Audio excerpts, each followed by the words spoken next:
Hey, all my Crimsonites, and welcome to the Crimson Cure channel, where we embrace our femininity, increase our womanly values, and celebrate our brothers. So join me on our feminine journey to learn, heal, and grow. Hey there, my Crimsonites, and welcome to the Crimson Cure channel. I'm your host, femininity coach, and author of The Crimson Cure, and this is my perspective. So what we are talking about today, we're going over some of the things that transpired on the panel that I was recently on with the good people over at Valuetainment Money. Shout out to Valuetainment. Shout out to Adam Susnick, his wonderful assistant, Natalie, beautiful young lady, and the rest of the cast and crew over there. Very professional, very nice panel.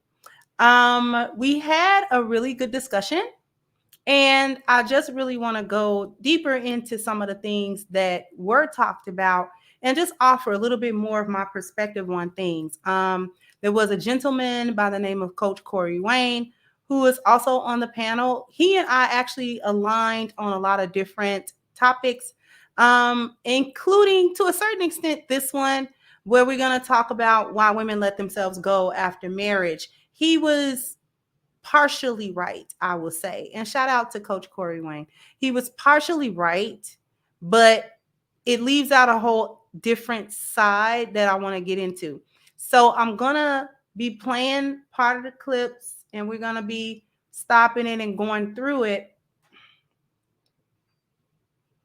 Okay, let me go ahead and share my screen here. And we're going to get right on into it. So this was me talking a little bit at length. This is sort of towards the end of what I was saying. We were talking about feminine support and things of that nature. And Coach Corey is going to piggyback off of something that I say. And that's what I really want to talk about. So if my husband has come home from his profession, he's now home. Home is now family. Now, sometimes work follows you home, okay, depending on your work. So if work follows him home, let's say he has these ideas that he wants to bounce off of me, that's my feminine support. If he comes to me and says, babe, I have an idea for the business, this, and that. I may not know all the numbers and the hard stuff, the analytical stuff, but he's not looking to me to give him that. In other words, he doesn't want me to solve his problem for him. What he wants me to do is be a sounding board, for one. And then number two, I'm going to come at it from a feminine way. I have insight. He has foresight. So I'm going to look at it and say, hey, that sounds like a good idea, except you think you need to do business with that entity? Remember the track record? Do you know their track record? I did a little bit of research. Here's their track record, babe. Now, the decision is his. I'm not there to make the decision for him on what he should do, but I will provide my perspective to him. He takes that into consideration, and then since he's the leader, he makes the decision on his own, what we should do. And I go with that. Whether I agree with it or not, I go with it because that's the man I chose. That's the leader that I chose. So that's what that feminine support looks like. I'm supposed to give him that. And that kind of speaks, I know I'm being long-winded. I'm gonna land my plane. That kind of speaks to going back to the question of being present when we were talking about cheating. Sometimes women lose that too. Men stop courting, which is true, but sometimes women aren't present either. They get relaxed. Oh, I got him. So I don't have to be the superstar that I was for 2 years. Don't get relaxed, ladies. Don't get comfortable. You know, he can see me all the time in my body. He can see me sometime in your body. But most of the time, he can't see you in your body. You got to be that superstar that you was being when you was sashaying up and down and you wanted him to look at you. You got to do that. So now, just to sort of clarify what was going on right here, I wanted to answer something earlier when we were talking about cheating. And it was like why women cheat, and everybody was giving these reasons. And I'm like, I didn't get to say it. I didn't get to get my pushback.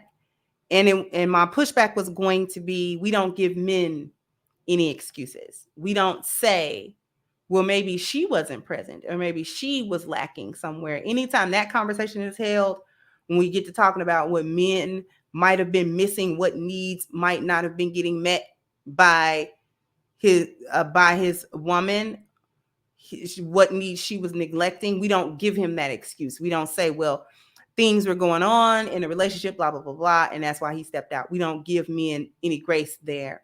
And so, but we always tend to give women grace there.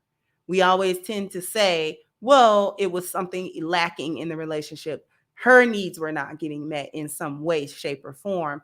And as if that was the only way, or those were the only reasons of why women would cheat on their spouses.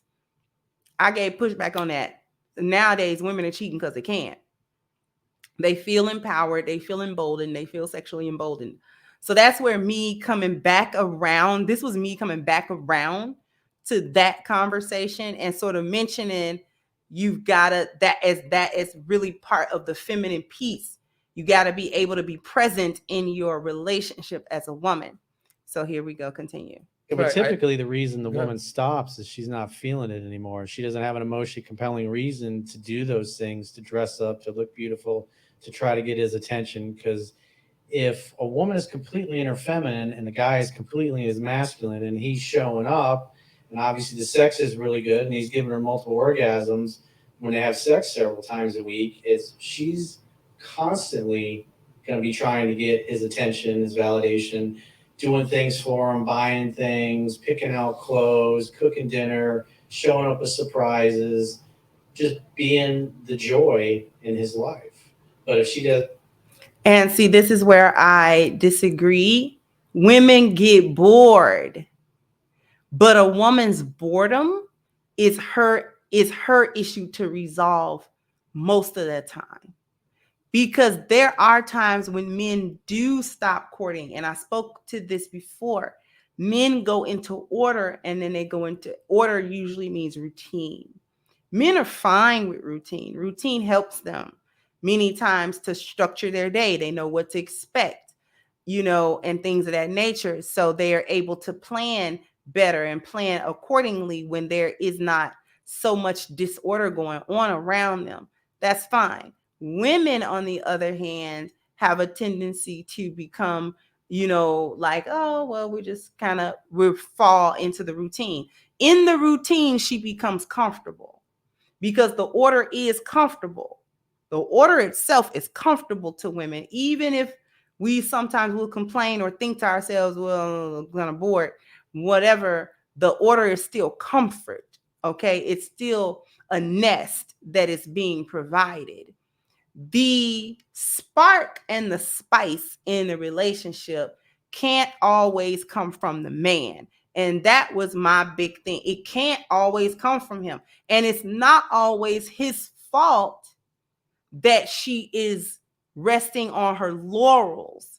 That's my big thing. I'm going to let him finish his thought and then we're going to come back. You look at, back to Will and Jada, Will Smith ain't being the leader in that. He's gonna drop a little bit of profanity, just so you know. Household. He's the woman in the relationship. Jada is the man, and that's why she always looks so unhappy. And she didn't feel the attraction for him. She didn't feel like she wanted to be his wife. And you can even see it in the video. She was the one that decided to take the time out so she could go hook up with, I think it was one of her son's friends. Yeah, exactly. Because women don't care what a good dude you are, or how nice you are. They only care about how they feel about you. And when a woman's ain't feeling it for her man, she's not going to want to do the things. She's not going to dress up. She's not going to put the makeup on. She's not going to want to go to the gym. She's not going to want to make him dinner. She's not going to want to clean the house.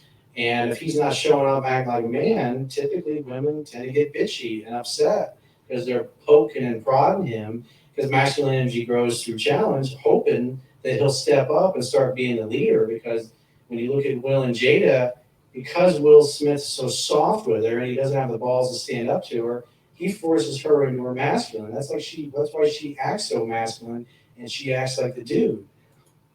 Now, I'm going to stop it, and I'm actually going to stop sharing. He's not completely wrong, but he's not completely right either. The issue that I'm having with what he's saying isn't necessarily, like I said, that he's just so wrong, because she is in her masculine. My issue is that all of that stuff is not always the man's fault. We got to stop acting like women don't make conscious decisions on their own. Okay?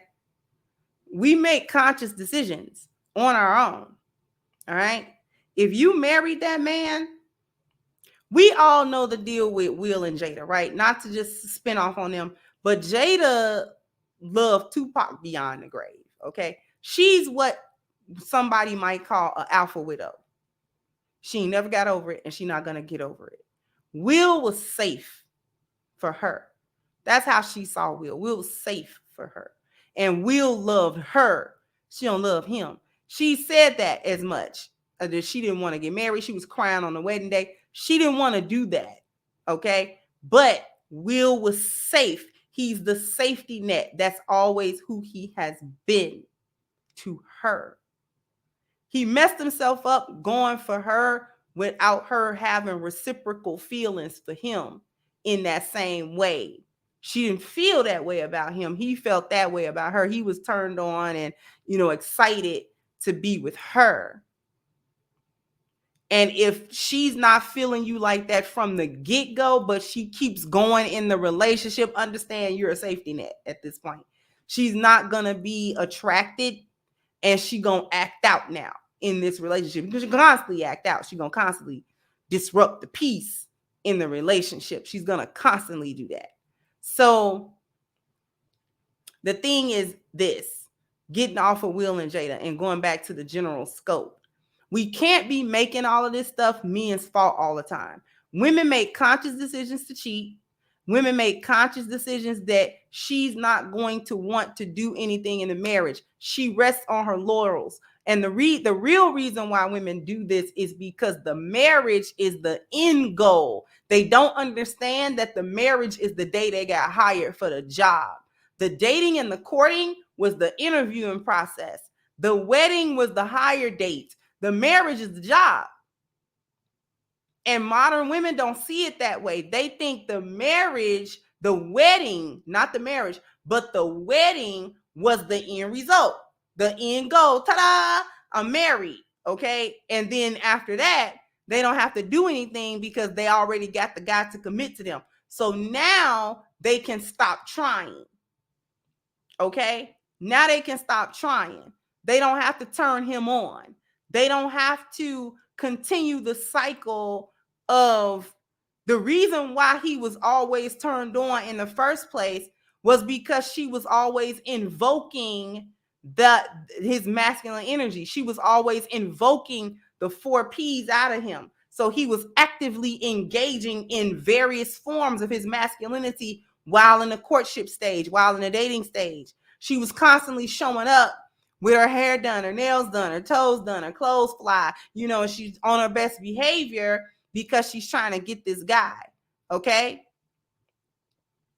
So that feminine energy that she's giving him is spurring the masculine energy, and it enters into a cycle that both of them are turned on for each other because we keep getting stimulated.